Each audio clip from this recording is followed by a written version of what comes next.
ಇದೆ. 2030ರ ವೇಳೆಗೆ ಈ ಗುರಿಗಳನ್ನು ಸಾಧಿಸಬೇಕು ಎನ್ನುವುದು ಎಲ್ಲಾ ವಿಶ್ವಸಂಸ್ಥೆಯ ಸದಸ್ಯ ದೇಶಗಳ ಆಶಯ. ಕಾರ್ಯಕ್ರಮದ ಉದ್ದೇಶ ಇಷ್ಟೇ.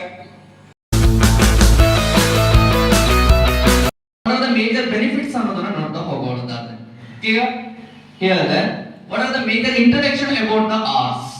The first one is with ongoing concern or resources depletion. What's the meaning of resources ಅನ್ನೋದಾದ್ರೆ ಕನ್ನಡದಲ್ಲಿ ಅದನ್ನ ಸಂಪನ್ಮೂಲಗಳು ಅಂತ ಕರೀತೀರಾ, ಹೌದಲ್ಲ?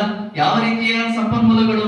ದೇ ಆರ್ ದ ರಿನ್ಯೂವಬಲ್ಸ್ ಅಂತ ಕರೀತೀರಿ, ಯೂಸ್ಡ್ ಅಂತ ಕರೀತೀರಿ. ಹಾಗೆ they are the main resources ಅಂತ ಹೇಳೋದಾದ್ರೆ ಕೆಲವು ಉಪಯೋಗಿಸದ ಹಾಗೆ ನಾಶ ಆಗ್ತಕ್ಕಂತಹ ಸಂಪನ್ಮೂಲಗಳಿದ್ದಾವೆ, ಕೆಲವು ಉಪಯೋಗಿಸ್ತಾ ಮತ್ತೆ ಅದನ್ನ ಪುನರ್ ಬಳಕೆ ಮಾಡ್ತಾ ಇದ್ರೆ ಅವು ನಮ್ಮ ಮುಂದಿನ ಜನರೇಷನ್ ಗೆ ಬರ್ತಕ್ಕಂಥ ಸಂಪನ್ಮೂಲಗಳು ಕೂಡ ಇದಾವೆ. ಹೇಗೆ? Here the overall the resources are depletion and environmental degradation. What is the meaning of environmental degradation? Nothing but what? ನಮ್ಮಲ್ಲಿರ್ತಕ್ಕಂತಹ ಏನು ಎನ್ವಿರಾನ್ಮೆಂಟ್ ಅಂತ ಏನ್ ಕರಿತೀರಿ, ಪರಿಸರ ಅಂತ ಏನ್ ಕರಿತೀರಿ, ಹೇಗೆಲ್ಲ ನಾಶ ಆಗ್ತಾ ಇದೆ ನಿಮಗೆಲ್ಲ ಗೊತ್ತಿದೆ. ಈಗ ಯಾರಾದ್ರೂ ಹೇಳ್ರಿ ಇದುವರೆಗೂ ನಾವು ಪೊಲ್ಯೂಷನ್ ಅನ್ನೇ ಮಾಡಿಲ್ಲ ಅನ್ನೋರು ಯಾರಾದ್ರೂ